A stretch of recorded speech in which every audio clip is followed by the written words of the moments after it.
Financial planning అనేది ఎట్లా ఉండాలనంటే at least ఒక 2 to 3 lakhs తెచ్చుకున్నారనుకో 4 మంత్స్‌కి సరిపోయేంత ఉంటది. కొంచెం స్ట్రెస్ ఫ్రీ ఉంటది. పార్ట్ టైమ్ జాబ్ డెవలడుకునేటప్పుడు కూడా కొంచెం మీకు ఈజీ ఉంటది. రాగానే అకామిడేషన్ దొరకడం కూడా కష్టం.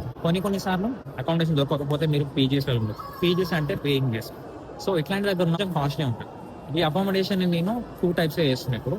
ఒకటి ఈ పేజెస్‌లో దొరికే అకామిడేషన్ పేయింగ్ గెస్ట్, స్కేప్, యాంబర్ పర్ వీక్‌కి $300 to $350 చార్జ్ చేస్తారు. పేజెస్‌లో కాంటాక్ట్ అయ్యి ఇట్లాంటి దాంట్లో ఉన్నారనుకోండి పర్ మంత్‌కి మీకు $700 to $800 పే చేయాల్సి ఉంటుంది. ఈ స్కేప్ గానీ, యాంబర్ గానీ ఏ అకామిడేషన్ ఎవరు సూట్ అయితాయంటే పీజీ స్టూడెంట్స్. వాళ్ళు ఎప్పుడు యూనివర్సిటీ దగ్గరనే ఉండాలి. వాళ్ళకి మార్నింగ్ నుంచి ఈవినింగ్ వరకు క్లాసెస్ ఉంటాయి. ఎవ్రీ స్టూడెంట్ ఏం చేస్తారంటే ఈ పేజెస్ నుండి అకామిడేషన్ ప్రిఫర్ చేస్తారు. సో వాళ్ళకి సో సూటబుల్. అంటే మాస్టర్ స్టూడెంట్స్ కానీ బ్యాచిలర్ స్టూడెంట్స్ కానీ స్కేప్ నెక్స్ట్ యాంబర్ అనేవి చాలా కాస్ట్లీ ఉంటాయి. ఒకవేళ మీరు వేరే ఏరియాలతో ఉండొచ్చు.